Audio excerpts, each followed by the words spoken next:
Pues buenas noches a todos. Pues bienvenidos a nuestra sesión de los lunes. Como les decía, hubo un pequeño ahí problemita de horarios. Creo que yo tuve un error ahí en mandar el enlace. Decía que el horario era a las 21:30, pero no, ya desde ese tiempo cambiamos a las 20:30. Pero bueno, ya estamos por aquí y en un ratito más, en un minuto más se conecta el doctor Andrés Q. Y bueno, pues antes que nada, hoy tenemos la presencia de un gran amigo de todos nosotros. Y bueno, pues vamos a darle la palabra inicialmente al doctor Alejandro López Magallón para que nos haga por aquí una invitación muy cordial, y sé que muchos de aquí vamos a andar por ahí presentes. Doctor Alejandro, muy buenas noches. Muchas gracias, Charlie. ¿Sí me escuchan bien? Perfecto, doctor, escuchamos perfecto. Sí, perfecto. Gracias. Un gusto en saludarlos, Charlie, a tocayo, Alejandro, cirujano, gran cirujano. Pues no les quito tiempo, nada más un anuncio breve. Como pueden ustedes ver en el background de mi pantalla, pues ya estamos en la recta final para el Congreso Mundial a finales de agosto, principios de septiembre. Hace 5 días el comité organizador nos compartió datos preliminares. Van más de 2,500 inscritos, miles de resúmenes remitidos y de todo el mundo. Y bueno, pues orgullosamente yo sí le quería compartir la noticia que nuestro país, México, está en tercer lugar mundial en resúmenes remitidos al Congreso. En tercer lugar fuera de Estados Unidos. En Estados Unidos saben que ustedes es otra cosa, ¿no? Pero en todo el mundo estamos solamente por detrás de la India y de Turquía. Pues eso, y Latinoamérica, pues en primer lugar, nos debe dar mucho orgullo, y es una muestra pues de la gran capacidad y la gran presencia académica de nuestro país. Amigos, aquí los esperamos. Los que no se han inscrito todavía, pues no lo duden, hagan un esfuerzo. Estoy seguro que va a ser un evento único en la vida. Tiene de todo. Este es un congreso que ha reunido todos los congresos o los más importantes en los Estados Unidos. Hay para los cirujanos, para los cardiólogos, por supuesto, para los imagenólogos, para los de cuidados críticos cardíacos, para todo el mundo, enfermería, en fin. Y pues bueno, básicamente era eso, amigos, saludarlos y bueno, ya se da la palabra para la presentación de este tópico tan importante que es la rehabilitación cardíaca. Y bueno, un buen pretexto para saludarlos a todos. Un abrazo afectuoso, amigos. Muchísimas gracias, doctor. Muchas gracias. Y bueno, pues como usted bien lo dice, qué gusto, a final de cuentas, que nuestro país esté dando a conocer el trabajo que siempre se ha hecho. La realidad es que a veces cuesta un poquito de trabajo el promoverlo, pero creo que es importante que se conozca, ¿verdad?, todo el trabajo que hacemos día a día, y que la verdad es valioso. Y bueno, pues me va a dar mucho gusto saludarlo, y definitivamente a todos los que estemos por ahí, pues ahí nos hacemos una cena del Journal Club, que seguramente va a ser un buen pretexto, como usted bien lo dice, para juntarnos, platicar y bueno, pues sobre todo compartir experiencias y más aprender, seguir aprendiendo, que eso es, nuestros niños de México, la verdad es que se lo merecen. Muchas gracias, doctor. Perfecto. Muy bien. Bueno, pues ya por aquí está conectándose el doctor Andrés Q. Andrés, Hola. nada, una disculpa, sufrimos todos. Tuve un error ahí en el horario del enlace, y bueno, ya hablé con Oscar, ya andamos ahí un poco angustiados, pero mira, ya estamos por aquí. A todos les presento al doctor Andrés Q. González. Él es médico egresado de la Universidad Autónoma de Yucatán. Hizo medicina interna en el Hospital General de Pachuca, cardiología clínica en el Hospital General de México, y bueno, pues hizo rehabilitación cardíaca en el Centro Médico Nacional 20 de Noviembre, y actualmente es profesor de cardiología en la Facultad de Medicina de la Universidad de Yucatán, director de los programas de rehabilitación cardíaca en la península, y bueno, pues es colaborador del doctor, el buen doctor Óscar Gutiérrez, que es cirujano amigo nuestro. Andrés, gracias por correr y por estar con nosotros hoy aquí. Si quieres compartir tu pantalla, y bueno, pues te cedemos la palabra. Muchas gracias. Gracias por la invitación. Disculpen la confusión, pero pues sí, pensé que era a las 9:30, a lo mejor tiempo local. Y dije, pues cuento con un poquito de chance, ¿no? Para cenar aquí en familia y conectarme, pero bueno, ya está. Buenas noches a todos. Antes que nada, te agradecer la oportunidad de tocar el tema de rehabilitación cardíaca. Ya tuve alguna vez una oportunidad de presentar una charla de rehabilitación cardíaca pediátrica, pero ahorita quiero como que aterrizar unos conceptos, hacerlo un poquito menos técnico, más ameno y más aplicable para los que se conectaron para la plática. Y quiero abordar unos conceptos muy básicos, más que una ponencia magistral, quisiera que fuera una charla en donde yo les compartiera algunos conceptos muy básicos acerca de la importancia de la condición física humana. ¿Por qué inicio con esta parte de condición física? Porque en general el ser humano va en contra de la naturaleza en que fue creada. El ser humano es un ente aeróbico que fue diseñado para estar en movimiento constantemente, y sin embargo la evolución y nuestro desarrollo tecnológico nos ha hecho cada vez más sedentarios, y bueno, pues algún cambio en la evolución va a tener que ocurrir para adecuarnos a eso y no estar enfermándonos de manera pronta, principalmente con cardiopatías, que es lo que nos lleva a la muerte y a las comorbilidades que conocemos actualmente, ¿no? Independientemente de esto, quería comenzar con esto, porque finalmente lo primero que se ve mermado cuando dejamos de estar en movimiento constante, cuando estamos en contra de nuestra naturaleza, es que nuestra condición física va disminuyendo. Perdón por mi hijo, es aquí, pero ya, ahí te va a dormir. Cuando hablamos de condición física, hablamos de capacidad aeróbica. Cuando hablamos de condición física, tiene muchos sinónimos que nosotros utilizamos en nuestra vida cotidiana. Con VO2 es igual a capacidad aeróbica, a condición física, a reserva cardiopulmonar. Es igual a decir, bueno, pues ya no aguanto tanto como antes, o aguanto mejor que antes.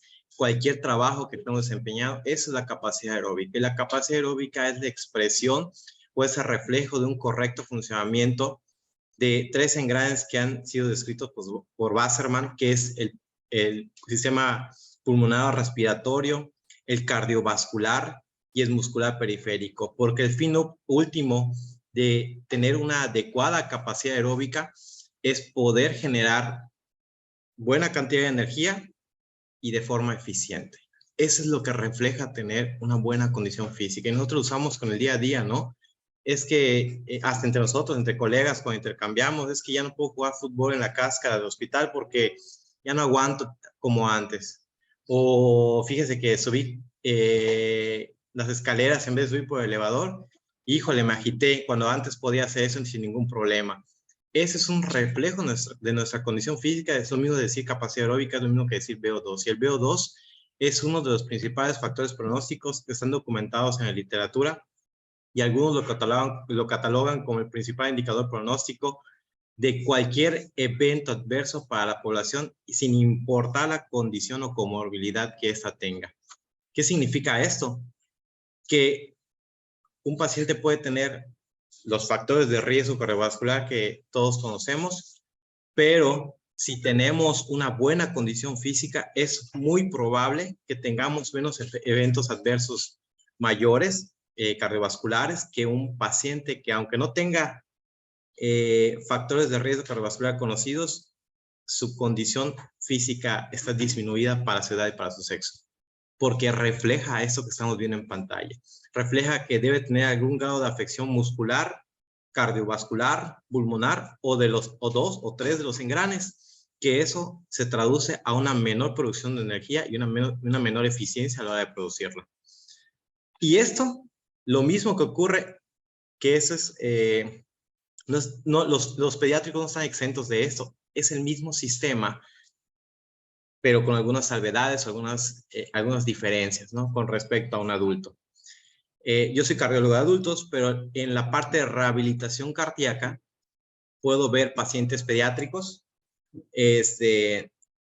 siempre y cuando trabajando en conjunto, que esto lo voy a abordar más adelante. Rehabilitación cardíaca, siempre me preguntan qué es rehabilitación cardíaca, ¿no? Que la rehabilitación cardíaca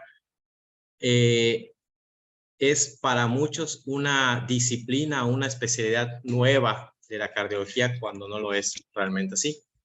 Ya desde tiempo atrás, desde los años 80, existe evidencia formal y esta ha ido creciendo con el paso del tiempo, donde se genera más y más y más evidencia en la literatura médica que respaldan el uso de la rehabilitación cardíaca, no solo a enfermedades cardiopulmonares, sino a otras disciplinas como neumología, oncología, reumatología, en fin.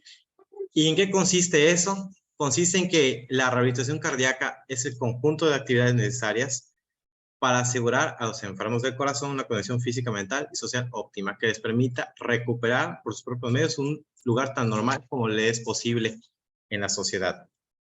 Esto aplicado a la población en general y también a los niños consiste en evaluar al paciente qué factores llevaron a desarrollar, a disminuir su tolerancia al esfuerzo o capacidad aeróbica, y cuáles son los mecanismos que llevaron a ese deterioro para poder cambiar el curso de la enfermedad y poder restablecer su capacidad aeróbica para que recupere un desarrollo social, cultural y laboral lo más normal posible.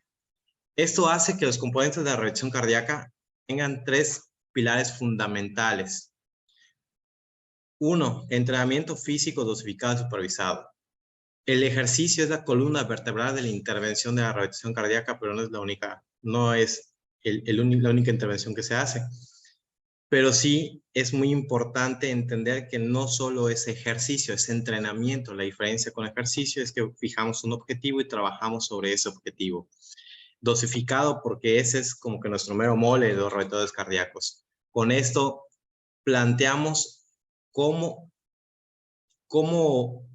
prescribir de manera exacta la cantidad de ejercicio que un paciente necesita tomar para encontrar los resultados que estamos planteando en un programa de rehabilitación cardíaca, y obviamente supervisarlo.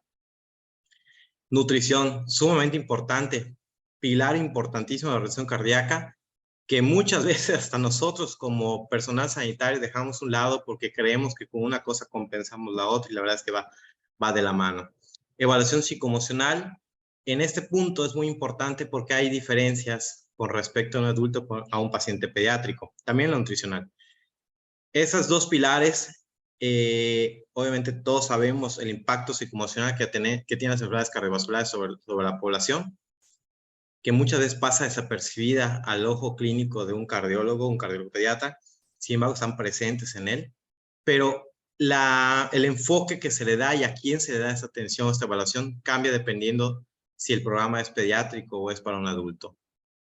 Cuando es un adulto, se evalúa todas las cuestiones nutricionales y estado de salud mental del paciente que viene a rehabilitación cardíaca. Sin embargo, un paciente pediátrico, este enfoque se torna en algo diferente porque se tiene que evaluar y se tiene que supervisar la intervención hacia los familiares o hacia los cuidadores principales del paciente pediátrico.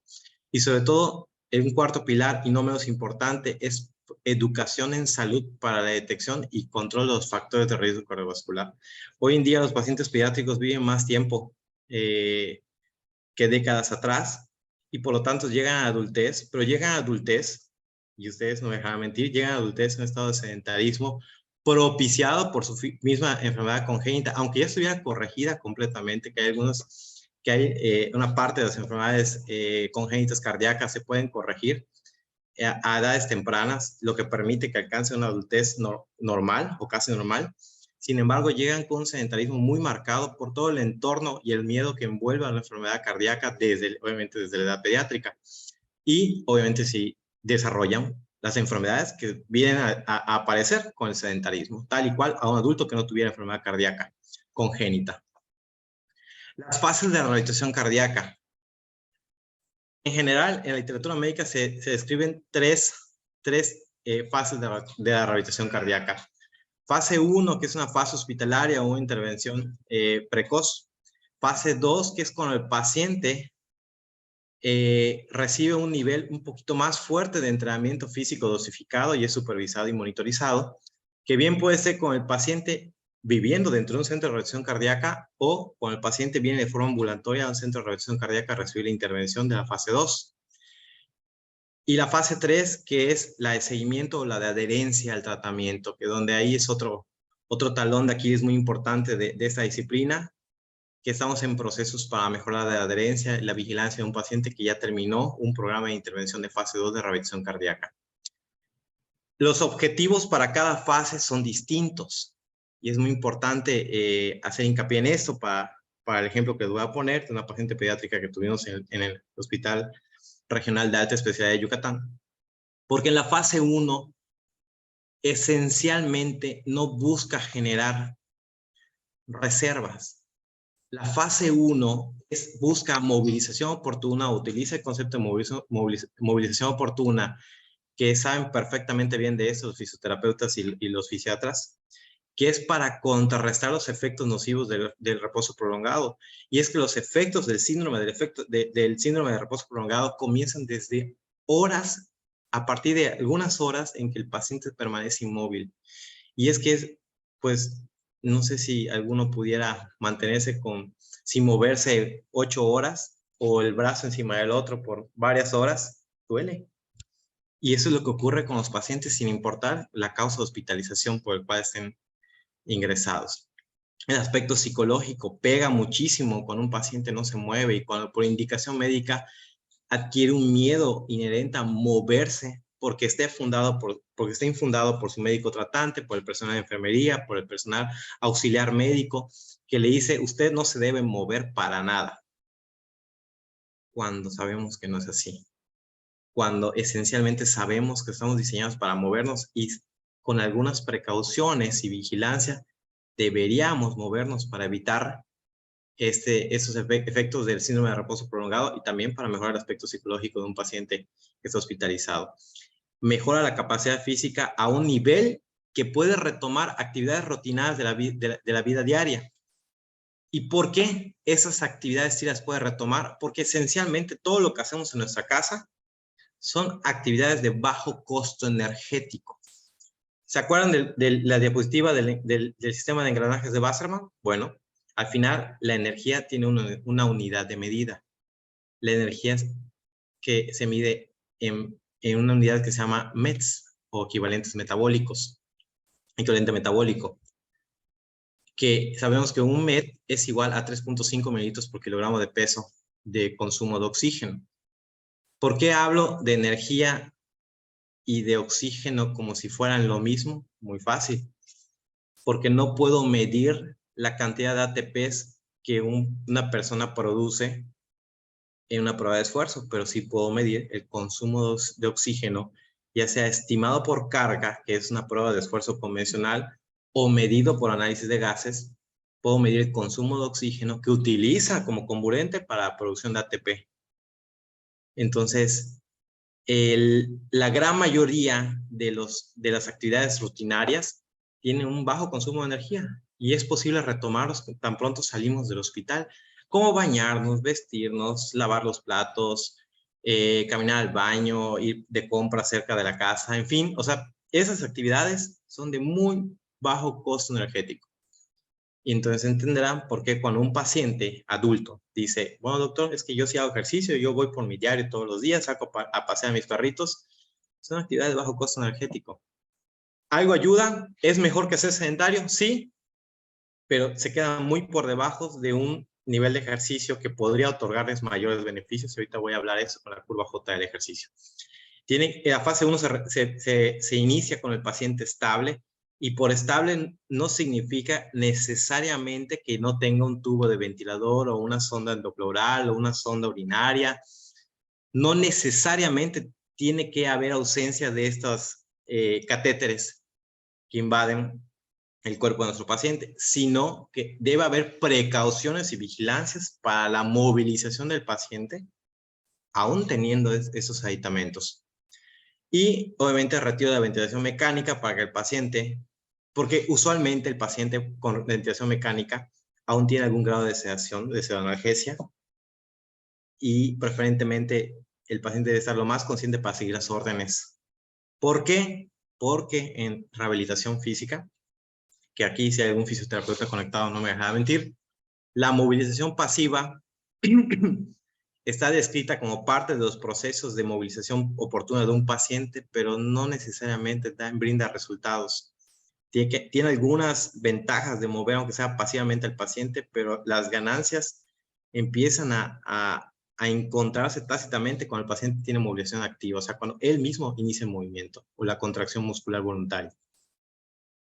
Al final de cuentas, este proceso por el cual el paciente pasa por diferentes etapas que se reconocen de la fase 1 de reacción cardíaca, hace que el paciente esté de un estado en el que tiene ejercicio como movimientos pasivos asistidas, a que el paciente ya inclusive puede hacer una caminata sostenida e inclusive subir escalones o hacer ciertos ejercicios de fuerza que le ayudan a mejorar su condición física, que ya dije que es lo mismo que hablar de VO2, o capacidad aeróbica, para que pueda retomar y regresar a su casa. ¿Qué es lo que queremos? Que regrese a su casa sin miedo. Y evidentemente la fase 1 tiene una ventana de oportunidad de educación para el paciente, para sensibilizarlo para lo que viene, que es la fase 2 de rehabilitación cardíaca, que es cuando se le da una intervención un poquito más intensa, en todos los sentidos, ¿no?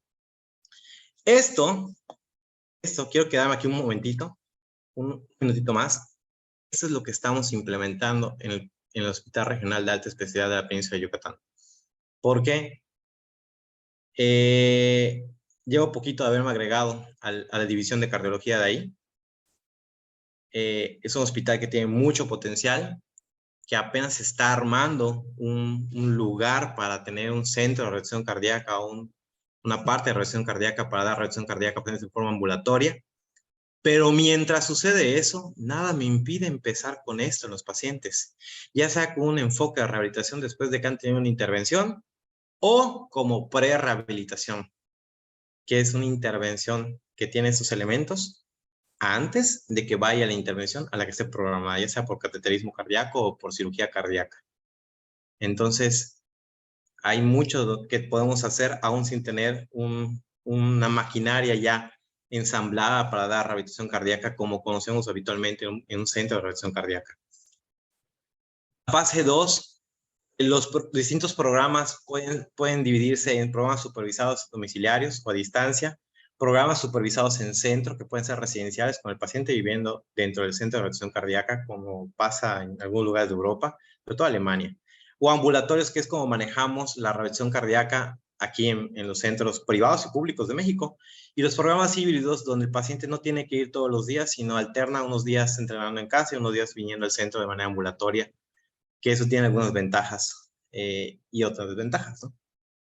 En los programas híbridos, como el paciente no va a entrenar todos los días de forma consecutiva, sino que se da de intervención y luego algunos días el paciente entrena por su cuenta en casa, pues disminuye el número de sesiones que uno supervisa y que uno puede comprobar que el paciente está en zona de entrenamiento, que ahorita voy a decirles qué es zona de entrenamiento.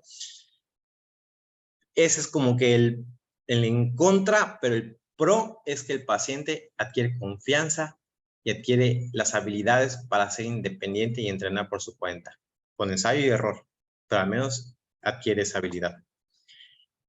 Fomentar en el paciente, y no solo en los pacientes, en la comunidad sanitaria, no siquiera médico, me refiero a médicos, enfermeros, fisioterapeutas, técnicos en salud, que vean al ejercicio como un medicamento. es una labor titánica que tenemos los que nos dedicamos a rehabilitación cardíaca. Dejar de verlo como una opción, o como un estilo de vida saludable, o como mejorar hábitos, ya pasó ese tiempo. Estamos en edad de ver al ejercicio como una píldora que tiene una dosis terapéutica, una dosis subterapéutica, una dosis supraterapéutica, y que tiene un efecto dependiendo de qué dosis le demos ese medicamento a los pacientes, adultos y pediátricos. Entonces, ¿por qué? Porque todos nuestros componentes como ser humanos es el mismo, a diferentes grados de madurez, y el ejercicio, que es un medicamento que tiene un método de prescripción de forma adecuada, va a ejercer un efecto dependiendo a cuánto ejercicio le demos a este paciente, sin importar su edad. Y obviamente los efectos que tiene el ejercicio a dosis o rangos terapéuticos son muchísimos, y lo convierte en la mejor polipíldora que podemos emplear, ya sea como prevención primaria o como prevención secundaria.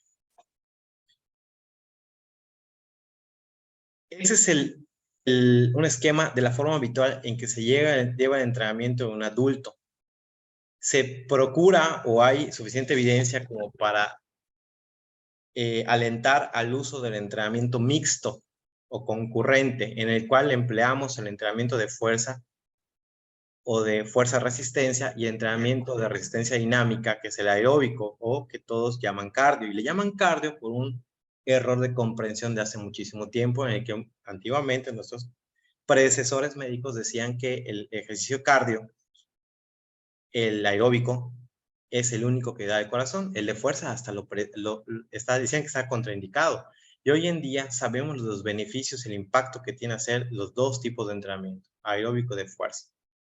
Fase 1, fase 2, fase 3, donde quiera que estemos, debemos procurar el entrenamiento mixto. Nosotros mismos, como personas de salud, tenemos que procurar ese entrenamiento mixto por los beneficios que esto conlleva a los 3 componentes de la capacidad aeróbica. Obviamente, si hablamos de que hay una unidad de medida de la energía, que son los METs, que es una forma de estandarizar el consumo de oxígeno, la dosis de ejercicio tiene una unidad de medida, así como los medicamentos que damos están en miligramos o mililitros. El ejercicio se puede medir en kilocalorías por semana o en METs minutos por semana. Los grandes beneficios de la rehabilitación cardíaca son volumen dependiente. Y para alcanzar un volumen de entrenamiento que se calcula con el método de Kaminsky, que contempla estas variables, a llegar a una dosis de entrenamiento, un volumen de entrenamiento que realmente nos dé los efectos que estamos buscando en la rehabilitación cardíaca, pues tenemos que seguir una regla de prescripción, que es el FIT-PDP. Cuando siempre les digo esta analogía a mis rotantes de fisioterapia, los pasantes que rotan conmigo, a los residentes de medicina interna que están conmigo, cuando ustedes están en consulta, les digo, y le dicen a un paciente: haga ejercicio, señor, haga ejercicio, señora. Es una indicación a medias. Es como si alguien tuviera fiebre, no sé, les llaman a ustedes pediatras: doctor, mi hijo tiene 38.5 grados de temperatura.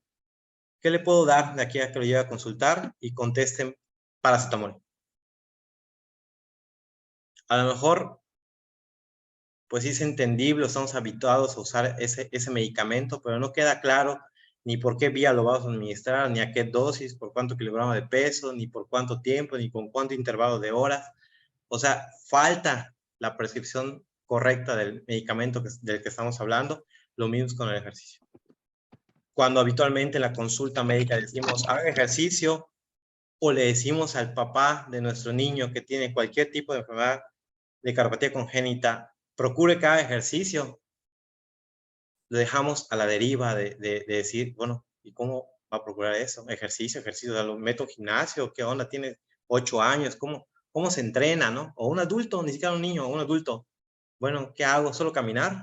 ¿Cuánto tiempo camino? Si voy al Oxxo todos los días a comprar mi periódico, ¿cuenta como ejercicio? Pues ese tipo de dudas es el que se resuelven en esta clínica de rehabilitación cardíaca, porque ahí damos indicaciones precisas de cómo hacer un ejercicio con una estructura terapéutica, con una estructura de dosificación que esté en rangos de salud cardiovascular. Lleva una frecuencia, una intensidad, un tiempo para hacer ejercicio, un tipo de ejercicio, un volumen, una densidad y una progresión del mismo. ¿Ok? Pero si pudiéramos acortarlo en algo, un método fácil de prescripción que podríamos utilizar todos, es usar la frecuencia, número de días por semana que dedicamos a hacer entrenamiento de salud, intensidad, que muchos de los beneficios son intensidad dependientes, los beneficios del ejercicio como píldora terapéutica, tiempo que dedicamos a hacer ejercicio, ¿sí? Que el tiempo varía de un mínimo de 20 hasta 60 minutos para salud cardiovascular, y tipo de ejercicio que ya os mencioné, que es el aeróbico dinámico de resistencia dinámica, que todo el mundo conoce como cardio, o el estático o el de fuerza-resistencia, que es esencialmente el entrenamiento con ligas o pesas, o con nuestro mismo peso con autocarga, ¿no? Funcionales. Y de hacer esto, de esta forma, el entrenamiento aeróbico de resistencia, el entrenamiento resistido de fuerza, ¿sí? Si se le agrega entrenamiento inspiratorio, pues vamos a estar dando un estímulo para mejorar los 3 componentes de la capacidad aeróbica. Porque vamos a mejorar el componente central, que sabemos que es el pulmón y el corazón, y el componente periférico con el que incrementamos la diferencia arteriovenosa, que eso habla de la extracción de oxígeno periférico.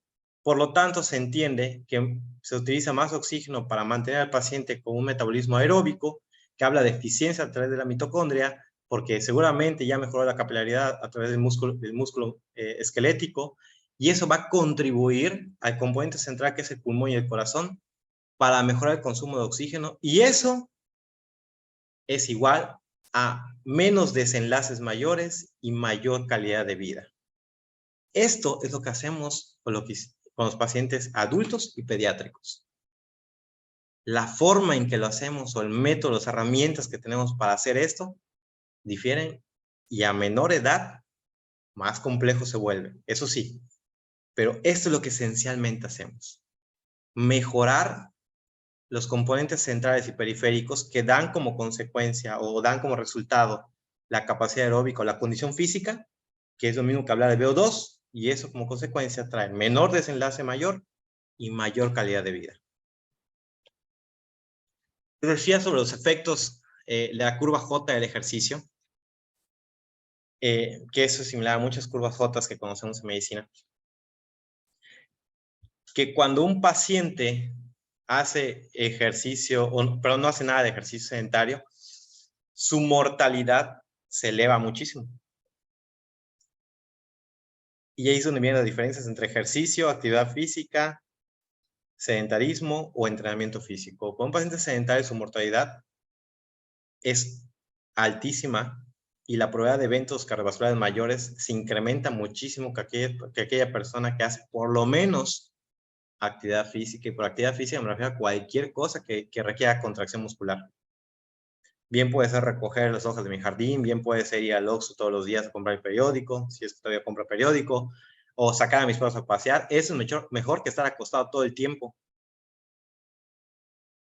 ¿Es mejor? Sí, suficiente. Híjole, podrías ganar más. Y se podría ganar más cuando alguien te enseña que dentro de la actividad física que se repite de forma regular y consistente, eso se llama ejercicio. Si mantienes ciertos elementos en la estructura del ejercicio, como es frecuencia, intensidad, tipo y tiempo de ejercicio, y es una estructura de entrenamiento que tiene calentamiento, fase principal y enfriamiento, y llegas a un buen volumen de entrenamiento, la mortalidad puede disminuir muchísimo y puede ser un gran aliado como factor cardioprotector para toda nuestra vida. Porque aparte hay estudios que dicen que cuando hacemos ejercicio y lo dejamos después por cualquier razón, los efectos de cardioprotector perduran muchísimo tiempo en los años, a diferencia de aquel que nunca hizo ejercicio, su esperanza de vida se acorta muchísimo. ¿Ok? Pero entonces ahorita ven en la curva J esa elevación al final. ¿Y esos quiénes son? Pues los que hacen mucho ejercicio. Como les dije anteriormente, el ejercicio es un medicamento. Hay una dosis subterapéutica, una dosis terapéutica, una dosis supraterapéutica. Y así como si haces de forma adecuada ejercicio tienes grandes beneficios, si te pasas de lanza con el ejercicio, vienen efectos deleterios o mala adaptación al ejercicio. A lo mejor el principal ejemplo que les puedo mencionar son los atletas de alto rendimiento, pero yo les pregunto a ustedes como pediatras y cardiólogos pediatras, ¿a qué edad empiezan el alto rendimiento? Cada vez a menor edad, porque la competencia cada vez es mayor. Entonces, ante un contexto global en el que cada vez más niños empiezan a estar expuestos a altas dosis de ejercicio, puede pasar una de dos cosas. Uno, que a veces o muchas veces no tienen una evaluación de escrutinio por especialistas que puedan discernir entre aquellos que pueden hacer alto rendimiento y aquellos que no deberían hacer alto rendimiento porque hay una condición oculta que no ha sido estudiada. Y por otra parte, puede ser que aquellos niños que entran a alto rendimiento, siendo niños o adolescentes, generen mala adaptación cardiovascular por exposición a altas dosis de ejercicio. Entonces, como decía mi maestro y está en literatura, el deporte, el alto rendimiento es un lujo. No es para todos. Uno tiene que querer y poder. Y hay quien puede y no quiere, y hay quien quiere y no puede. ¿Ok? No sé si lo dije bien, si me confundí, disculpen, pero creo que la idea está correcta. Esto me suena con zonas de entrenamiento. Hay un esquema trifásico de Skinner y McKillen en el cual el ejercicio tiene 3 intensidades o 3 fases o 3 zonas. Zona 1, baja intensidad o ejercicio regenerativo. Una zona intermedia de intensidad media o de transición aeróbica anaeróbica. Y una zona 3 de alta intensidad o se llama inestabilidad metabólica. Estas zonas se dividen por umbrales que son ventilatorios que no se puede medir en una prueba de esfuerzo convencional. Necesariamente para tenerlos, tenemos que tener una prueba de esfuerzo con análisis de gases para poder determinar esos umbrales ventilatorios y sacar la división de esas 3 fases del ejercicio de un paciente que subimos a una prueba de esfuerzo. Que bien puede ser una banda de ejercicio, un cicloergómetro, manivela, remos, con lo que sea, se puede hacer una prueba de esfuerzo, bajo cualquier protocolo. Es lo de menos. Porque todos los cálculos con base a frecuencia cardíaca y los METs estimados por carga se hacen con base al protocolo de Bruce. Así yo uso el de Balk, Naughton, lo que sea, lo convierto a tiempo de Bruce para hacer esos cálculos. Y cuando quiero hablar de consumo de oxígeno estimado, esos son los METs carga en una prueba de esfuerzo convencional, pues tengo como parámetro basal y máximo la frecuencia cardíaca y de ahí se sacan o se calculan por diferentes fórmulas, entre ellas la más conocida, la de Carbonen. Pero si tenemos una prueba de esfuerzo cardiopulmonar, no hay que calcular nada. Así como está aquí, solitos salen las curvas de oxígeno, mediante algunos parámetros con la curva 1, 4 y 7, que son las 3 que están del lado izquierdo de las curvas que se ven ahí, se sacan los umbrales ventilatorios para determinar las fases del ejercicio en un paciente y poder saber en qué punto exacto entrenarlo. Así con niños, así con adultos. Ahora, eso que ven aquí a la derecha, que se llama escala de Borg, es una forma muy buena, muy exacta y muy al alcance de todos cómo prescribir el ejercicio. Les dije hace un momento que muchos de los beneficios del ejercicio son intensidad dependiente. Y por intensidad dependiente me refiero a que cuando ponemos al paciente a entrenar en una intensidad regular o moderada, lo vamos a ubicar casi con una certeza milimétrica en la zona 2 de ejercicio, y también llamado transición aeróbica anaeróbica. Y es ahí donde están todos los beneficios de la polipíldora, del ejercicio como polipíldora. La zona de entrenamiento va a despertar los grandes beneficios a nivel cardiorrespiratorio, morfológico, muscular, metabólico, motor, que son los componentes de un mejor estado fitness o, como decimos en español, mejor condición física. Esa es la mejor condición física. Tener una mejora en todos esos aspectos que componen o que dan como resultado la capacidad aeróbica o la condición física. Entonces, para llegar a eso, solo tenemos que seguir una regla de prescripción en frecuencia, intensidad, tiempo, tipo, volumen, progresión. Ahora, ¿qué pacientes se benefician o deberían hacer entrenamiento físico? Pues según las últimas recomendaciones, todos, incluyendo mamás que ya vienen con un nené gestante. Todos se benefician de ejercicio, de entrenamiento físico, salvo, digo, puede haber más si hay alguien que es perinatólogo o algo así, pero específicamente un adulto, solo hay 3 contraindicaciones para el ejercicio, que es disección coronaria, aórtica o estenosis aórtica con muerte súbita abortada. Fuera de eso, todos los demás se pueden rehabilitar, solo hay que encontrar la dosis correcta de ejercicio para entrenarlos. Ahora, fíjense, tenemos, con cada año que pasa y con cada década se acumula cada vez más y más evidencias sobre la población que se beneficia de esta intervención que se llama rehabilitación cardíaca. Ya vimos que no solo es ejercicio, sino es una intervención de muchas disciplinas que tienen un objetivo en común, que es salud cardiovascular.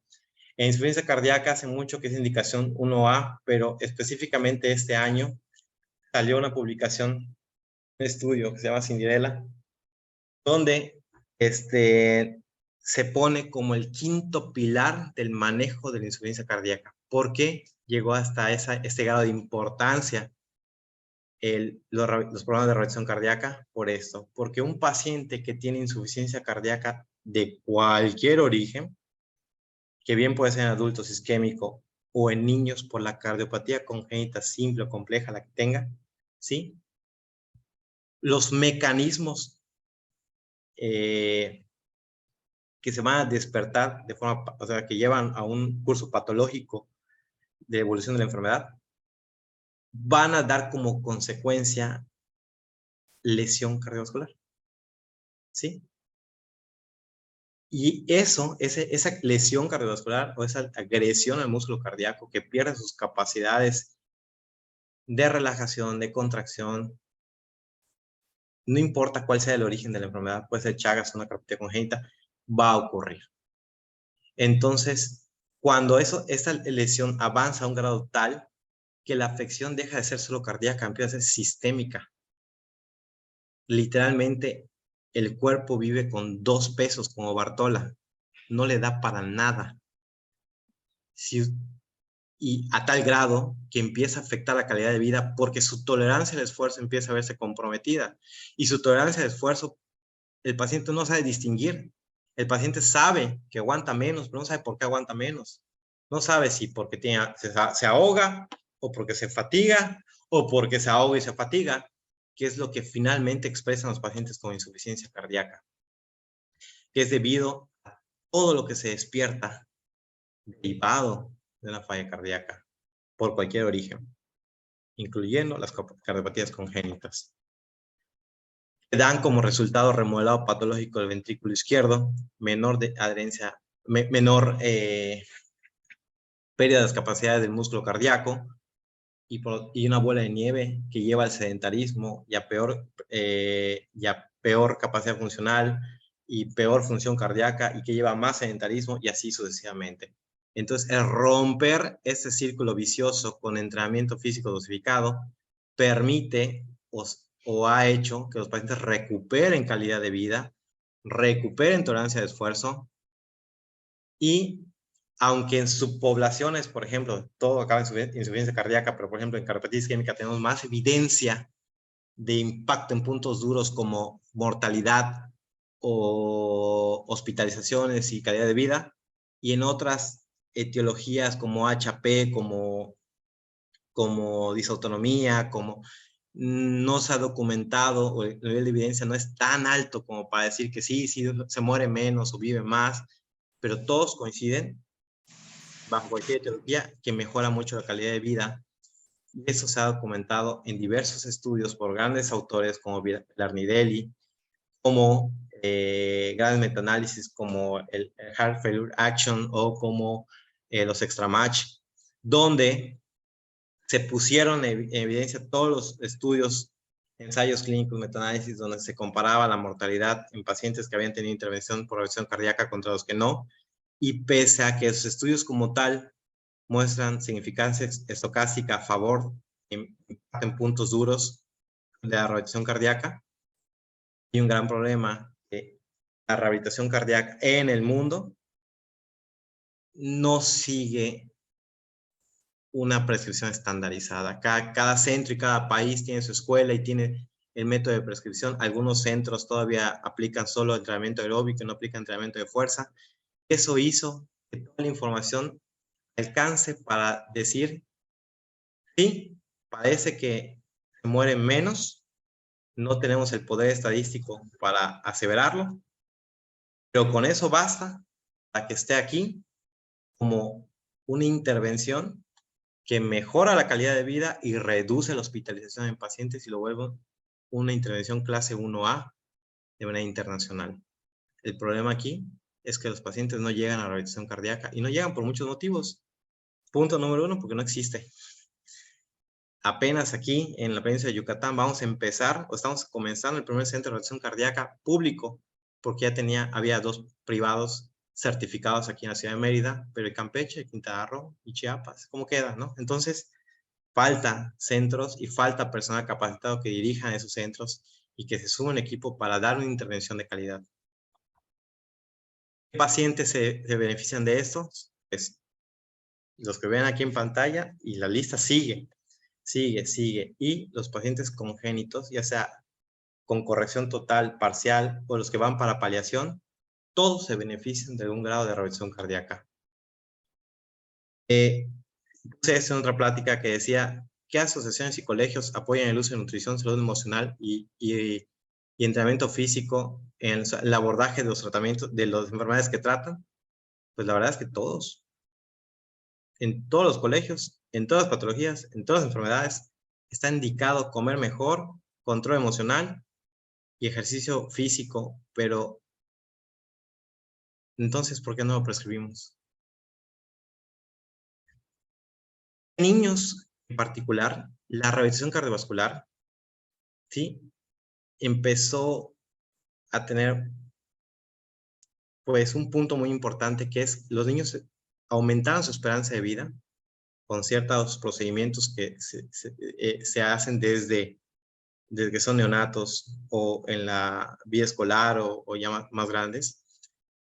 Y obviamente ante pues, el aumento de la población mundial, pues existe mayor prevalencia de cardiopatías congénitas, y aquellos pacientes que tienen cardiopatías congénitas pues viven más años de lo que vivían anteriormente. Entonces tenemos que ofrecerle algo a esos pacientes, y mientras más temprano le podemos ofrecer esto a los pacientes, mucho mejor, más limitación de los daños. El problema estriba en que mientras más temprano los abordemos, más compleja se vuelve la intervención y la planificación de esa intervención. El comportamiento fisiológico ante el ejercicio pues depende mucho de la madurez de los órganos y sistemas. El niño está limitado, a diferencia de un adulto, a carreras de resistencia, ¿sí? Por eso el método de entrenamiento de los niños es diferente. Y existen particularidades en órganos y sistemas que hacen que su metabolismo aeróbico y anaeróbico sea distinto con respecto al adulto, ¿sí? Sin embargo, en un niño, algo muy importante que se debe tomar en cuenta es que para iniciar a un paciente en un programa de rehabilitación cardíaca, la primera evaluación, aparte de la cardiovascular, es la del neurodesarrollo, en la cual, pues muy particularmente yo no soy experto. Obviamente es más experto un pediatra y más experto un cardiólogo pediatra, pero aparte hay otras disciplinas que se vuelven expertas en esta área de evaluar cómo está un niño en su desarrollo en este momento y cómo debería estar con respecto a lo esperado para su edad y sexo. Y eso es la pauta que hace de cómo plantear los objetivos de un programa de rehabilitación cardíaca pediátrica. La madurez en su neurodesarrollo, más que en la edad biológica como tal.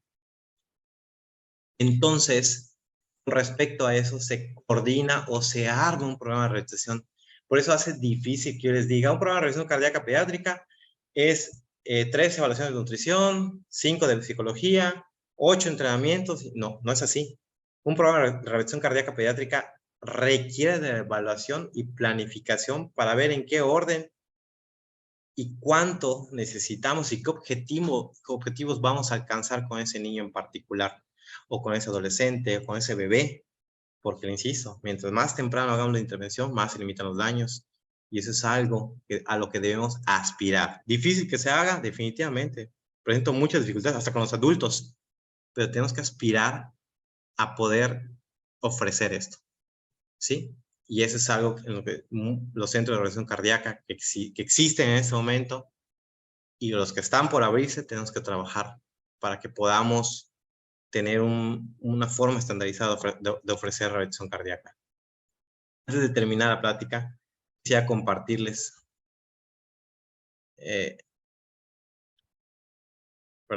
quisiera compartirles una última cosilla.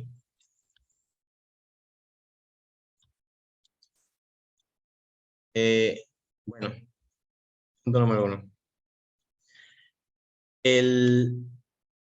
A medir la reserva energética de una persona, que es lo mismo, es sinónimo de condición física y es sinónimo de VO2, a fuerzas necesitamos una prueba de esfuerzo máxima. Las pruebas submáximas no me sirven para ver reserva cardiopulmonar. Necesito una prueba máxima. Sin embargo, ante la ausencia de una banda de esfuerzo, de un ergómetro de manivela, de un cicloergómetro, si no tengo eso, ¿qué hago para estimar el gasto energético de una persona? Pues puedo emplear pruebas submáximas, pero sabiendo específicamente que no me da su reserva, únicamente me habla de su capacidad funcional. ¿Cuánto es capaz de hacer ese paciente hasta ese momento en el que se mide, ¿no? Entonces, cuando empecé la intervención de esta paciente, le hice una prueba de caminata de 6 minutos. Es una paciente que tiene una cardiopatía congénita compleja, atresia pulmonar, no recuerdo todos los diagnósticos, pero ahorita sí, Oscar me ayuda para decir los diagnósticos exactos. Ella tiene insuficiencia cardíaca, reingresos recurrentes por falla cardíaca, vive en condiciones adversas socioeconómicas, no tiene adherencia al tratamiento por múltiples factores, paciente muy compleja, que en este ingreso hospitalario, este último que tuvo, que fue en abril, me pidieron por cardiología pediátrica colaborar con la intervención con ese paciente, así como también un colega que es experto en falla cardíaca. Bueno, le caímos en Moloch, todos. Moloch es que todos en bola. Y bueno, dentro de la parte que me toca contribuir con el tratamiento de esa paciente es en evaluar su clase funcional, que en este momento no puede evaluarla, la puede estimar con una prueba submáxima, que es la caminata de 6 minutos. En la caminata de 6 minutos únicamente sabemos cuántos metros es capaz de recorrer un paciente en 6 minutos y hay un estimado de cuántos metros debería recorrer el paciente por edad y por sexo. Con base a eso, se calcula una ecuación, que es la ecuación de Enright, el costo energético que realizó el paciente en ese momento, en esa prueba.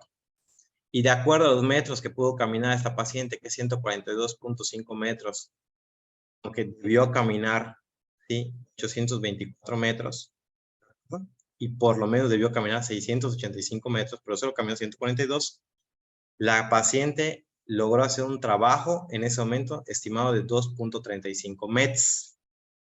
Ojo, es estimado, no es confiable, ¿de acuerdo? Pero es estimado, con eso trabajamos. Empezamos con un trabajo en el cual procuramos, para empezar tenemos que saber a qué nos enfrentamos. Si nos enfrentamos a una paciente que tiene daño cardíaco severo, que cada internamiento le agota más la reserva cardiovascular, que también tiene afección pulmonar por hipertensión arterial pulmonar, con todas las consecuencias vasculares y en el parénquima pulmonar que eso conlleva. Entonces, ¿qué nos queda para trabajar con la paciente? Si aparte ya se le pasó el tiempo de corrección y no es candidata a una intervención ciertamente en este momento, y si fuera candidata a una intervención sería un trasplante en bloque. ¿Qué nos queda para trabajar? ¿Cómo podemos ayudar a esta paciente a que tenga una calidad de vida mejor de la que tiene en este momento? Pues el componente muscular periférico. Ese componente muscular periférico no tiene nada congénito que lo afecte, pero sí tiene una condición cardiopulmonar que lo ha limitado, ¿sí? Propiamente por la enfermedad, y aparte un contexto en el cual da miedo mover a la paciente. Y es entendible que si el personal de salud tenemos cierto temor a mover a un paciente, pues ¿qué serán los papás? Por eso se procura o se promueve el sedentarismo en los pacientes con cardiopatía congénita. Ese temor, y lo he vivido no solo como médico, sino como familiar de una paciente con cardiopatía congénita, que es una CIB, mi sobrina, en el cual mi hermana me dijo, hasta que tú llegaste me dijiste que tenía que hacer su vida normal, que fue hasta mi último año de rehabilitación cardíaca, no se lo permití, estaba acogida para que no haga nada mi sobrina, con un pobre rendimiento, pero así ni el 50% lo quería tener, y tiene 19 años, 20, perdón. Entonces, estos son los cambios que tenemos que hacer, ¿no? Tenemos que limitar la enfermedad y tenemos que permitir el movimiento de sus pacientes. Probablemente debe ser un movimiento que debe estar supervisado y monitorizado para evitar, obviamente, efectos adversos de mover a esos pacientes, lo cual hace que necesitemos más personal capacitado para poder dar esta atención. Y lo hay. La verdad es que los fisioterapeutas de cualquier universidad son licenciados que han trabajado y que saben que el ejercicio se dosifica y es un medicamento, pero ellos mismos pierden la perspectiva de que tienen una herramienta sumamente valiosa y útil para complementar nuestro trabajo médico. No lo saben, o parece que no lo saben. Y eso tenemos que alentar a un trabajo en equipo para que podamos utilizar el movimiento, el ejercicio, como una herramienta terapéutica que limite el daño en estos pacientes que tienen una pobre capacidad funcional o clase funcional debido a que tienen una enfermedad cardíaca y pulmonar severa. Bueno, ¿qué nos queda para mejorar? El componente muscular periférico. Y trabajando con el componente muscular periférico, que si bien en este reporte, ¿sí? Hizo 142 metros nada más. Al final, cuando ya se fue antes del alta, ya pudo subir hasta 16 escalones de corrido, que era necesario porque ella pues vive en una zona muy marginal de Mérida.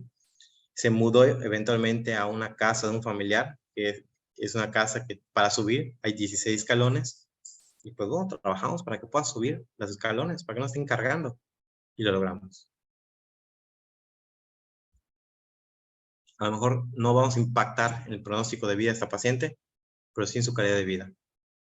Y eso es lo que esperamos perpetuar, no solo con ella, sino con otros futuros pacientes, en una intervención coordinada.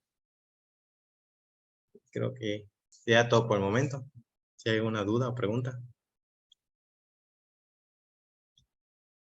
Muchísimas gracias, Andrés. No, pues una plática súper interesante y sobre todo, pues te abre mucho el panorama acerca de cuáles son primero las carencias en este apartado en la mayoría de nuestros centros, porque como bien lo dices, si bien nosotros decimos, ok, bueno, pues es que hay que hacer ejercicio, no, sí señora, ya vida normal, no, sí, ya llévalo a la escuela, párelo aquí a la cama, que camine, o páselo a reposer, etcétera, ¿no? Hoy sabemos que estos programas de rehabilitación en el postquirúrgico, incluso en la terapia intensiva, pueden hacer la diferencia. Hemos visto mucho de esto, sobre todo ahora en falla cardíaca o el manejo quirúrgico de la falla cardíaca con pacientes conectados en ECMO, dispositivos de asistencia ventricular, en donde la realidad es que hacen el cambio, ¿no?, radical. Hoy nosotros tenemos un pacientito en dispositivo de asistencia ventricular, caquético, desnutrido, y que realmente ha costado mucho, ¿no?, este tema de la misma rehabilitación, y bien lo dices. Nos da temor de repente, híjole, ¿cómo lo vamos a bajar? O no tienen la fuerza suficiente. Y creo que esos planes al final del día son fundamentales, ¿no? Para la falla, para la falla cardíaca, pero creo que cada vez más para todas las cardiopatías en el postquirúrgico, que la verdad es que estos planes se deben implementar de manera ya protocolaria para realmente cambiar, ¿no?, mucho de la perspectiva de estos casos. Precisamente bajo ese enfoque, yo quería preguntarles si ustedes ya dentro de esto, al final de cuentas me imagino que tú te has topado de repente con muchas contras en los centros, ¿no?, de hablar acerca de cómo hacer este equipo de rehabilitación cardíaca, pero si ya tienen algún protocolo preestablecido, sobre todo en temas de edad, porque por ejemplo nos ha tocado de repente que mandas al paciente a prueba de esfuerzo, chips, no alcanza los pedales de la bici, ¿no? O no alcanza la banda. Entonces, ¿ustedes ya tienen algún protocolo acerca de cuál es la edad en la que ya podríamos empezar y desde cuándo? Es mi pregunta que yo tengo, Andrés. Sí, más que en el centro, bueno, obviamente estoy traspolando lo que he hecho en la parte privada, que es donde, desde que regresé a Mérida en 2020 hasta la actualidad, es donde he podido desarrollar los programas de rehabilitación cardíaca. Sé que usualmente es en el medio público y luego lo pasas al privado, pero en mi particular vivencia, pues como llegué en pandemia, todo está cerrado. Yo tenía un contrato en la parte COVID y me dio la oportunidad de ver todo el día pacientes para rehabilitación cardíaca y afortunadamente ha incrementado la tasa de referencia.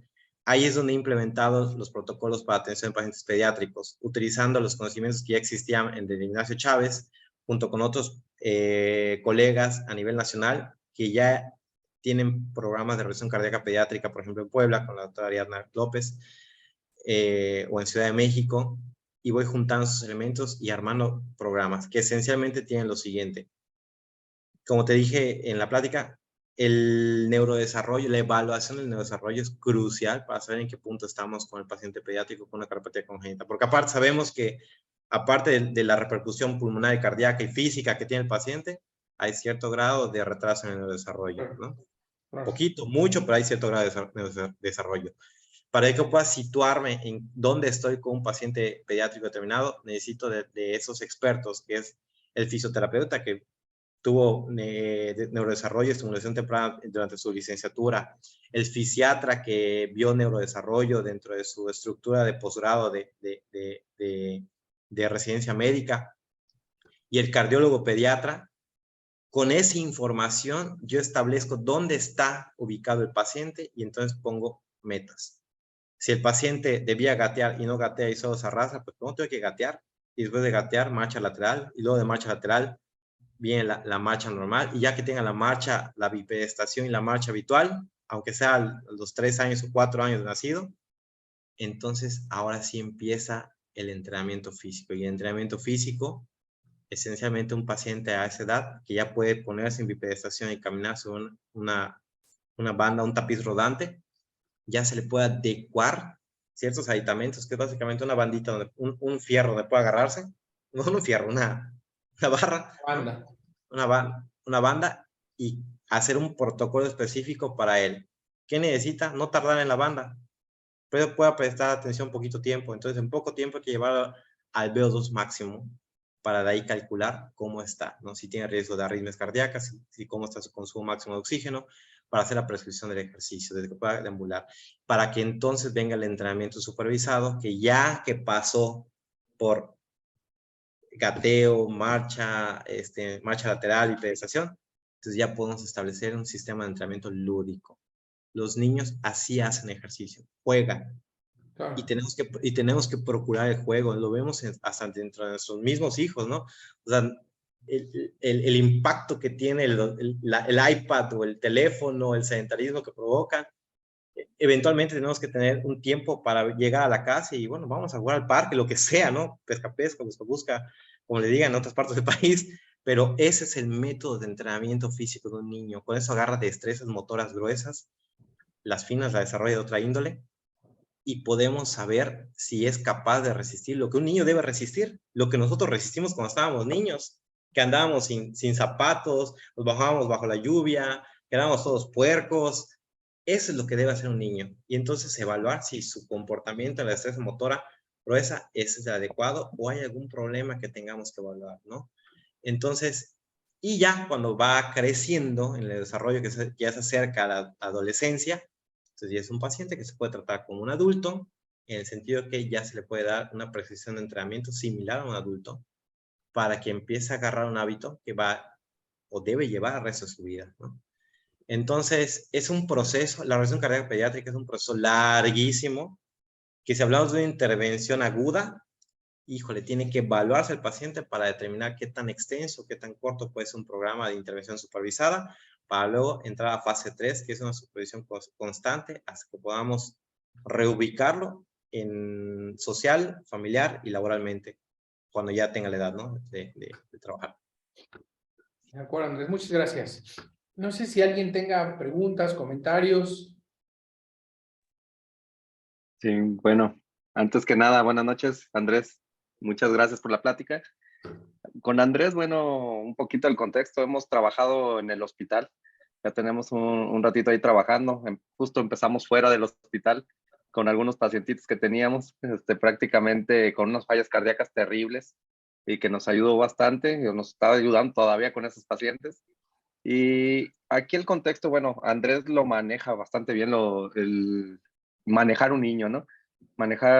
Trabajar con niños no es fácil. Entonces, mucho de la formación en los institutos de repente se vuelve formación hacia el adulto, pero llevar eso, aplicarlo en pediátricos, cambia el contexto, ¿no? Y entender cómo vas a rehabilitar un niño es difícil. Entonces, la verdad es que Andrés pues tiene bastante experiencia en su grupo, en Readapta, han estado trabajando bastante y eso, hemos tratado de jalarlo hacia el programa que tenemos en el Hospital de Alta Especialidad. Nos ha ayudado bastante con casos muy complejos, como el de esta niña América, un caso, una cardiopatía, pues es una trécela pulmonar con ramas muy pequeñas. La niña ya de 14 años llegó muy tarde a nuestro hospital, un diagnóstico reciente. Y son ese tipo de pacientes que nos llegan tarde, con una falla cardíaca severa, una disfunción sistodiastólica muy importantes y pacientes prácticamente postrados y desnutridos, ¿no? Entonces ese tipo de pacientes son los que más se benefician con el manejo, ayudarnos. Andrés nos ha ayudado bastante con esos casitos y que son pacientes que poco a poco se van rehabilitando y que son pacientes que poco a poco empiezan a caminar y que empieza a mejorar la función cardíaca y que esos niños a lo mejor en un punto dices, este paciente no es candidato a que le ofrezcas algo, ¿no?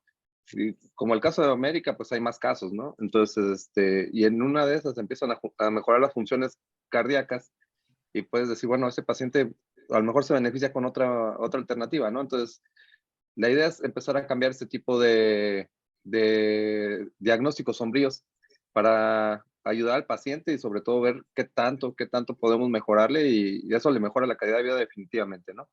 Entonces, pues la verdad es que nos ha funcionado bastante y pues es parte de lo que tenemos ahí en el hospital. Ya tiene su clínica de insuficiencia cardíaca. Este, ahí en el hospital ya la están armando bastante bien. Ahorita creo que va muy enfocada a adultos, pero se van metiendo poco a poquito los niños, ¿no? Va ganando terreno. Y pues ahí poco a poquito y esperemos que la experiencia que se va adquiriendo aquí en el grupo, aquí con Andrés, le sea de utilidad a algunos otros centros, porque esto de la rehabilitación creo que es una especialidad de alguna manera, rehabilitación cardíaca es una especialidad muy joven y es pocos los centros que tienen el privilegio de tener algún rehabilitador cardíaco que pueda ayudarle a los niños, ¿no? Y pues bueno. Muchísimas gracias, Carito. No, la verdad es que es súper interesante. La verdad es que creo que, como bien lo decía, es una carencia que tenemos muchos de los centros que hacemos congénitos, porque al final hace una diferencia que definitivamente está ya súper demostrado, ¿no? Muy bien, más preguntas, comentarios para el doctor Andrés, para el doctor Oscar. Perdón, si quiere agregar un poquito Adelante, más. adelante. Ahí en el hospital, pues es un servicio que se acaba de crear, me acabo de pasar a la división de cardio que en abril recientemente. Y el mejor método de referencia de un paciente como llega a revisión cardíaca es en una plática de pasillo. Tengo este paciente de tales características, está así. Ah, pues yo le puedo ofrecer esto. Ah, órale, va. Vamos a ofrecerlo porque pues de una manera tenemos que darle algo, ¿no? Pues una palmadita. Y así, o sea, y así ha pasado con los adultos también, ¿eh? Mis colegas en el turno matutino o vespertino, en una plática coloquial de esa área de descanso médico, de cardiología, ahí es donde dice, oye, tengo un paciente de esas características que tú contaste ahorita, ¿lo ves? Órale, va. Y así empezamos a mover cada vez más pacientes. De tener un servicio en el que prácticamente era desconocido hace 2 meses, ahorita ya casi con regularidad todas las semanas tengo pacientes para mover en fase 1 de rehabilitación cardíaca, que es lo que puedo ofertar. Y fase 2 no existe como tal, pero estoy tratando de hacer algo híbrido, algo medio combinación de una terapia de reacción cardíaca domiciliaria con ciertas precauciones para que un paciente no tenga, obviamente, sea seguro para el paciente, en asociación con los fisioterapeutas del hospital, que es mi base de apoyo y brazo derecho para que yo pueda dar este servicio que estoy tratando de implementar. No, buenísimo, buenísimo, buenísimo. No, la verdad es que así nacen, ¿no? Los grupos y los servicios de apoyo que al final de cuentas se vuelven súper importantes, ¿no? Para estos programas, ¿no? Definitivo. Y pues muchas felicidades, Andrés. La verdad es que así es como van a ir creciendo, como se van a dar a conocer y seguramente este tipo de programas se van a poder replicar pronto en muchos centros porque eso es lo que hace falta, ¿no? Para estos pacientitos con falla cardíaca. Muy bien, pues no sé si quieran concluir con algo, Andrés, Oscar. Yo quisiera agregar que, aunque no, bueno, la otra vez en Cadesi, a principio del año, el doctor Merino dijo una pregunta muy, muy interesante y muy así, sácale punta a mis maestros de reacción cardíaca, que quisiera poner aquí. Dijo, ustedes que son muy científicos y muy ortodoxos para hacer las cosas de manera correcta, ¿qué opinan de aquellos lugares donde no existen ustedes y hay alguien que se avienta a hacer algo como rehabilitación cardíaca? Y los puso en aprietos. Muy particular, y ese es mi punto de vista particular. Creo yo que hay escasez de los que nos hemos dedicado a eso que es rehabilitación cardíaca. Digo, hay pocos egresados, no cubrimos el país. En todo el sureste somos el único centro público en este momento y aún se está empezando a armar. En todo el sureste, imagínate, Veracruz, Tabasco, Chiapas, Quintana Roo, Campeche y Yucatán. Y entonces, ¿cuál es mi punto de vista? Si hay alguien que le interesa empezar a ver esto, como pasa en España, ¿eh? En España no hay una formación profesional universitaria. Bueno, Ellos se vuelven expertos haciendo, pegándose a alguien. Yo no tengo ningún inconveniente en quien quiera ejercer rehabilitación cardíaca, pero quiera ejercerlo de manera correcta, busque el apoyo en esta red que se forma, no solo de este grupo, sino hay otros grupos de otros cardiólogos, de otras asociaciones, en el que diga, me interesa hacer un hospital. No hay quien quiera venir a vivir a Piedras Negras, Coahuila. Entonces, ¿qué hacemos? Pues, órale, mira, puedes hacer esto, puedes manejar tus parámetros, este organigrama de tu equipo y un flujograma de pacientes que lleva a esta dirección para otorgarles esta intervención. Y con eso, como ya vimos en la curva J, ¿se acuerdan? Que poquito que hagas baja mucho la mortalidad. Pues ahí está. De eso, nada es mejor eso. Muy particularmente, aunque pueda haber una opinión distinta a la mía de otros rehabilitadores cardíacos, donde defienden que lo haga quien tenga el título y la preparación. Híjole, sí, lo ideal, pero no hay. No hay. Es el problema. Y si hay, no llega el paciente. Apenas se empezó a llegar en algo muy particular en nuestro hospital. de acuerdo. No, pues muchas gracias por ese apoyo, Andrés. Miguel, adelante, por ahí hay una preguntita. Adelante, Mike. Hola, hola. Bueno, buenas noches a todos. La verdad es que la plática fue bastante interesante para mí, porque justamente como dice el doctor Alcántara, llega a pasar muchas veces en la consulta de cardiología, que te pregunta, pues, ¿cuándo puede mi hijo ya hacer ejercicio? Esa es la respuesta clásica que dijo justamente el doctor Alcántara, no, ya vida normal, ¿no? Pero muchas veces quizás no sepas con realidad si el paciente ya puede iniciar esa vida. Pero tengo dos preguntas. Una pregunta va encaminada si existe algún documento, alguna guía donde explique a qué edades ya los niños pueden entrar a ciertos deportes. Por ejemplo, digo, es muy común que los niños a natación entren pues en los primeros años de vida. Pero, por ejemplo, una mamá, un papá runner o quizás un ciclista, oye, ¿y cuándo ya puede mi hijo quizás correr ya de forma un poquito más deportiva, ya no simplemente ahí trotar o hacer ciclismo o quizás otros deportes hasta un poquito más, más demandantes? ¿Hay algo que diga como a partir de qué edad ya está más recomendado algún deporte en algún niño? Justamente hace poco, sacó esto a colación porque justamente una mamá me preguntó hace poco, una mamá que corría, me preguntó cuándo mi hijo ya puede empezar a correr conmigo, o sea, ya realmente correr como deporte, no así nada más trotar, ¿no? Y otra pregunta, bueno, estabas mencionando la importancia del VO2.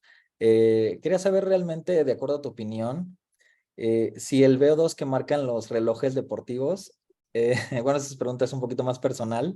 Bueno, yo manejo, pues yo hago deporte justamente aeróbico, justamente ciclismo, carrera y natación.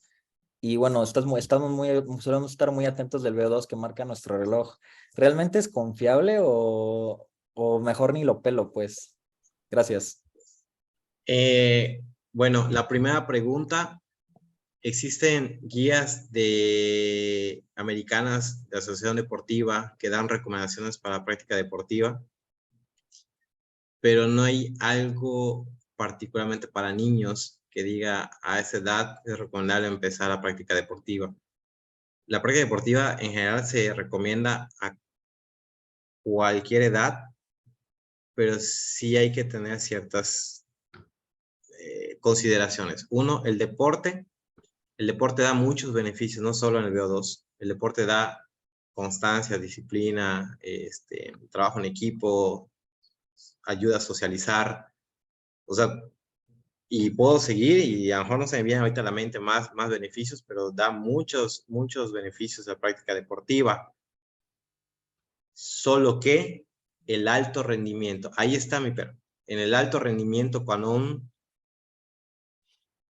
paciente, cuando una persona de edad pediátrica se mete al alto rendimiento, yo creo que hay muchas pautas que se tienen que evaluar con respecto a la dinámica familiar, con respecto al quien va a participar en un deporte, y el escrutinio para saber si es posible o si él está en condiciones de llegar a alta intensidad deportiva, porque el diablo se puede aparecer en la zona 3 de ejercicio.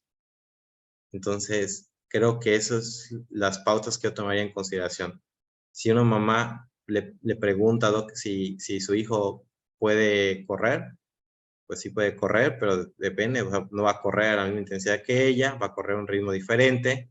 Uno, si a él le gusta, si no hay una presión o algo en el contexto familiar que deba verse con un psicólogo familiar o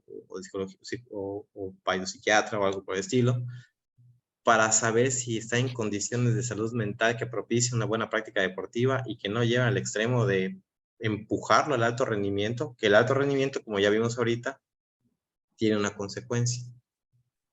O se despierta el diablo ahí, o con el paso del tiempo y el volumen de entrenamiento tan elevado, se genera mala adaptación al ejercicio. Va a pasar. Cualquiera que practique deporte de alto rendimiento va a pasar, va a llegar a ese punto. El tratamiento, afortunadamente, es, si solo es mala adaptación deportiva, si solo es corazón del atleta, se descansa y se recupera el corazón. Listo. Pero, ¿y si no? ¿Y si ya empieza con fibrosis miocárdica? ¿Y si ya, o el punto en el que se mezclan cardiopatías que no se conocían y se exponen y no se sabe si es corazón del atleta o es una cardiopatía que se está despertando en ese momento? En ese momento es un momento de parar y evaluar al paciente para asegurar que el paciente sea seguro en su práctica deportiva, ¿no? Y lo otro que me decía del VO2, el VO2, bueno, los relojes como este pueden dar un VO2, pero lo estiman con base a la frecuencia cardíaca. Recuerden que todos sabemos una fórmula para saber la frecuencia cardíaca máxima esperada para la edad. Entonces, el reloj asume que cuando llegas a la frecuencia cardíaca máxima esperada para la edad, pues ya llegaste a tu consumo máximo de oxígeno, ¿no? Les decía yo que cuando tenemos una prueba de esfuerzo con análisis de gases, en la prueba de esfuerzo convencional que hacemos en banda o en ciclogrómetro, lo que queramos hacer, existe una frecuencia cardíaca basal y una pico. Ese es el VO2. O sea, ese es no es el VO2, sino es la diferencia entre la pico y la frecuencia cardíaca basal hace la frecuencia cardíaca de reserva, que es lo que está en ese tramo. Y sabemos que toda la reserva energética de una persona o el VO2 está entre la frecuencia mínima y la máxima que alcanzó. Es lo que sabemos. No sé dónde está la transición, no sé dónde está el BT1, no sé dónde está el BT2, porque eso solo se mide con una prueba de esfuerzo cardiopulmonar, pero en algún lugar debe estar. Entonces, hablando de frecuencia cardíaca de reserva, ¿sí?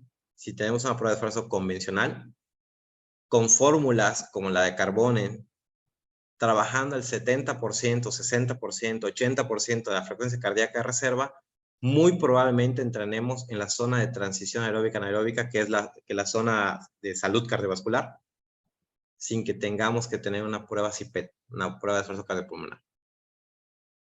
Se estima o se calcula, y muy probablemente con esa fórmula le peguemos a un buen sitio para entrenar, pero la única forma de saber VO2 es con una prueba de esfuerzo con análisis de gases. Tienen que ver una máscara, un circuito cerrado que analice lo que uno inhala, lo que uno exhala, se grafica, y entonces lo que normalmente nos imaginamos en una prueba de esfuerzo, que es toda esta curva de reserva de VO2, ahora se ve graficado y podemos saber, mira, pues a tanto de inclinación y a tanto de velocidad, el consumo de VO2 es de tanto mililitros por minuto, a tanto de velocidad, a tanto de inclinación, aumentó a tantos mililitros por minuto, y a tanta inclinación, a tanta velocidad, me dijo, pare, doctor, ¿no? Eso fue el max, es el VO2 pico. Entonces, así sabemos realmente el VO2, pero con esos relojes es un estimado. La verdad es que si te pudiera dar una recomendación para un entrenamiento, si entrenas para salud, entrena en Borg, una percepción del esfuerzo regular, Borg 12 o 14. Borg es una escala de percepción del esfuerzo. Y si entrenas con fines deportivos, o sea, porque quieres un podium, un buen lugar, entonces te recomiendo una evaluación cardiovascular, si tiene más de 40 años, una evaluación cardiovascular para saber que si llega a alta intensidad no le va a pasar nada, y entonces ahora sí le mete a la alta intensidad y entrena a tope para que pueda desplazar sus umbrales ventilatorios, ganar mayor reserva de VO2 y entonces entrar a una zona de competencia que le asegure un podium, una medalla o lo que sea, ¿no? que practique. Triatlón, me imagino, por lo que me dijo. Y tomar en cuenta algo. Todos los deportes que me dijo son deportes de alto componente aeróbico bajo estático. ¿Qué es eso que dije? Todos son de resistencia dinámica o cardio. Natación, ciclismo y correr. Ahí yo les recomendaría, para mejorar su rendimiento, agregar entrenamiento de fuerza, estructurado por un fisioterapeuta, no por un coach de gimnasio, para que pudiera ganar más VO2, porque con el aeróbico de resistencia dinámica está mejorando el componente pulmonar y cardiovascular, pero el muscular esquelético no le está dando el estímulo. Entonces tienen que agregar entrenamiento de fuerza para mejorar su rendimiento en los deportes que usted practica. Y, bueno, no sé si respondí su pregunta, ¿no? No, sí, totalmente. Muchísimas gracias, la verdad. Creo que me robé mucho tiempo de los demás, pero No, sí hay más. realmente una respuesta increíble. Muchas gracias. No, al contrario, gracias a ustedes porque se aclaran muchas dudas. Y creo que también va a depender mucho de la cardiopatía congénita y de los famosos efectos residuales, ¿no? Por ahí tenemos muchos casos de estos niños de estenosis del lado izquierdo que quedan con algún efecto residual, ¿no? Algunos tienen supravalvular, etcétera, que al final del día son niños que pueden ser una bomba de tiempo en caso de este tipo de deportes, ¿no? Y bueno, pues es un motivo por ahí también de un tema que ya nos están pidiendo el electrofisiólogo y el ecocardiografista que traen ahí unos datos que seguramente nos van a enriquecer mucho. Bueno, pues Andrés, Oscar, muchísimas gracias por la presentación del día de hoy. Ya saben que les subo la sesión a la página de YouTube para que la tengan. Agradecer también al doctor Alejandro López Magallón la invitación y bueno, pues ojalá que muchos de nosotros nos podamos ver por allá por el Congreso Mundial en Washington. Muchas gracias a todos, nos vemos la próxima semana. La próxima semana le toca presentar a la doctora Ilse Uribe, ella es intensivista cardiovascular y va a hablar algo acerca de estos pacientes que ya están como en una etapa un poco terminal y bueno, pues que están como con cuidados paliativos, ¿no? Entonces, nos hará llegar por ahí la bibliografía, también un tema que nos ha tocado y seguramente va a ser muy interesante. Que todos tengan muy buena noche y nos vemos la próxima. Gracias. Gracias, Oscar. Gracias, Andrés.